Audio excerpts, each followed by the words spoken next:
はい、ハーさんチャンネルです。お疲れ様です。今日はね、8月13日なんですけど、台風がこっち向かってて、もうすごいなんか風と雨、間欠的に豪雨みたいな感じですごいですね。くるくるみたいな感じでさ、なんかこう、なんていうの、台風来る前ってワクワク感ないですか？多少なんかワクワクするんでね、ガキじゃないんだからって感じですね。まあ、今日はねちょっと今ね α147 を出して、飯でも食い行こうかなと思って11時なんですけど、まあ、ついでだからなんか撮影しようかなと思って、ネタもないんでね、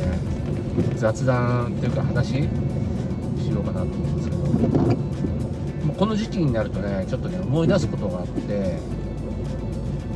すごい身内の話で恐縮なんですけど、おばあちゃん、おふくろの方のね田舎がね長野県にあるんですよ。鹿湯温泉っていう温泉街なんですけど、近くなんですけどねにあって、小学校の低学年とかは夏休み2週間とかさ、3週間とかぐらい行ったかな、まあおじいちゃんおばあちゃんに遊びに行って、でも山とかさ川とかがあるから、子供にとっては、まあ、至る所が遊び場っていうかさ、田んぼにもなんかいろんな虫とか魚がいるし、小川とかさ、ザリガニとか魚とか、まあ、あと山行ってカブトムシとかっていうのはすごい楽しい夏休みエンジョイできる最高の場所だったんですよね。都会っ子だったから、都会っ子っつっても都会的な都会じゃないけど、まあ町の子供だったんで、その田舎がすごい楽しくて、である時ね、町までねおじいちゃんと一緒にバスで30分ぐらいかかるのかな、町まで行って、なんか用事、何の用事とか忘れたんだけど、メガネを修理するとかだったかな。で帰りにおもちゃ屋さんに行ってね、おもちゃ買ってあげるよって言われて、買ってやるよって言われて、おもちゃ買ってもらったんですよ。僕はねその時ねゼロ戦のねブリキのゼロ戦今だったら多分ブリキのゼロ戦なんて高い、メルカリとかで買ったら高いんじゃないかなと思うんだけど、まあ僕の子供の頃はブリキのおもちゃなんてたくさんあったし、超合金とかさ、すごいなんか今だったらお宝みたいなおもちゃいっぱいあったんですけど、まあその時ね、ゼロ戦のブリキのおもちゃを買ってもらったんですよ。で意気揚々とおばあちゃんお家帰っておじいちゃんにこれ買ってもらったっておばあちゃんに見せたらね、おばあちゃんが烈火のごとく怒ってめちゃめちゃ怒って2日間ぐらい怒ったんじゃないかな。大激怒。おじいちゃんも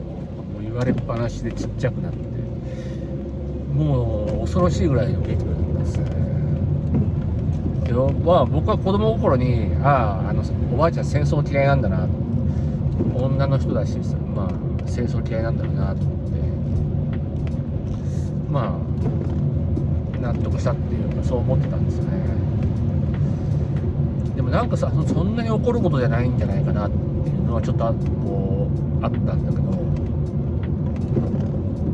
まあでも戦争を体験してる人はやっぱりそうね、平和が一番っていう身に染みて分かってるだろうし、ただおじいちゃんがねその日本国内にいたっていうふうに僕は聞いてて、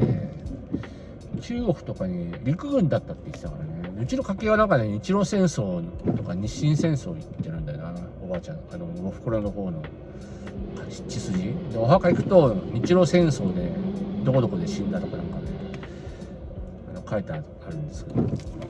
まあそんな子供の時のね思い出があって、で映画皆さんご存知ですかね、この世界の片隅にっていうアニメの映画なんですけど、舞台はね呉だね、まあ広島かな、まあ広島って呉だね、軍港のある町ですね。そこが舞台のすずさんっていう天真爛漫な性格のちょっとおっちょこちょいでドジな女の人でもすごい前向きでこうなんていうのかなほのぼのとした性格っていうの、そういう女の人が主人公で声優がねのんちゃんになってる。のんちゃんの声優がねまたすっごいいいんですよ。ぴったりなの。なんかあの人ほんとすごい才能あるのにねレプロもなんかバカだねああいう才能のあるさ女優さんを潰そうとしてんだもんね。それどうでもいいんだけどさでものんちゃんはねすっごいいい声優さんでしたね。この世界の片隅にで監督もね片渕監督って言ってジブリの魔女の宅急便ジブリのね魔女の宅急便の監督をや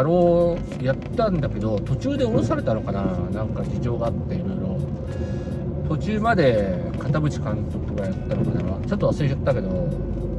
関わってた人で才能のあるやっぱり監督さんでその前もねなんかアニメいろいろテレビシリーズのやつ手掛けてたんじゃないかな。すごい緻密でいい映画を作りましたよ。で評価もすごい高かった映画だった確か。詳しくは映画見てほしいんですけど、今日話すのはねこの世界の片隅にっていう映画でねそれを見てておばあちゃんが激怒した事件の理由がねこういうことだったんだなっていうかさこういう背景があってでおばあちゃんが大激怒したんだろうなっていうなんかね腹に落ちたっていうか腑に落ちたシーンがあったんですよ。のんちゃんじゃないや主人公すずさんって言うんだけどすずさんはね昔の人にありがちで恋愛結婚とかじゃなくて例えば親戚とかさ町の有力者とかさあとお父さんとかお母さんとかおじいちゃんとかおばあちゃんとかこういう人がいるけどどうだとかっつって結婚したりとか下手したら結婚式の当日まで会ったことがないような人と結婚されたりとかそれが普通そういう時代があったじゃない。ですずさんもお父さんだっけかなおじいちゃんとか忘れちゃったけどこういう人がいるけどどうだっていうんで結婚したんでお嫁に行ったっていう。ですずさんってすごい絵が大好きで超うまいですよ。絵めちゃめちゃうまくってで夢はもしかしたら絵描きになりたいとかってそういう夢があったのかもしれないんだけどお嫁さんに入ってねで出戻りの義理のお姉さんにいじめられたりとか、すごい苦労して生活してお家を守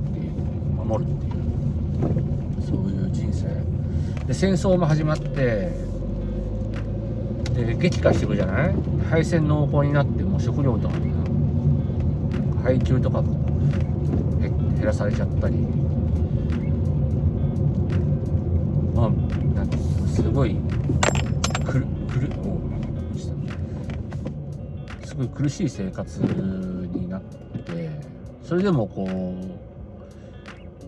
持ち前の天真爛漫な性格っていうのそれは忘れずに生きてそれでもやっぱり辛い円形脱毛症になっちゃったりとかさ辛い生活だったんだけどそれを我慢してね戦争に勝つまではみたいなさでお嫁に入ったお家を守るっていう家を守る国に尽くすみたいなそういう生活を送ってたんだけどもう敗戦濃厚になって絵が好きだったんだけど爆弾で右手を吹き飛ばされちゃったりとかあと大好きな姪っ子をなくしちゃったりとかね、すごい辛いこともあったりとかして、それでも我慢して耐え忍んで戦争に勝つまではみたいな感じでね、それが当然っていう世相っていうか、もう世の中だったらと思うんだけど、でこれがうちのおばあちゃんが怒った理由なのかなっていうシーンって何かっていうとね、原爆とか落とされて結局負けて天皇が敗戦、日本負けたから受け入れなさいみたいなラジオ放送やったじゃないですか。でそれをこう近所の人たちが聞いてね、すずさんが烈火のことを怒ったんですよ。あんたらの覚悟ってのはこんなもんだったのかみたいな、まだ私たちは戦えるのに、あんたらこんな中途半端な負け方でいいのかみたいな感じでさ、烈火のごとく怒ってたなそれでそのシーンを見た時に、ばあちゃんもこういう感覚だったんじゃないかなと思ったんですよ。男どもが威勢のいいこと言って戦争を始めて、で結局中途半端っていう言い方が正しいのかどうかわかんないんだけど、まだまだやれるのにこんなんで負けていいのかみたいな、そんなこの心構えでお前ら戦争を始めたのかっていう気持ちがあったんじゃないかなんですよね。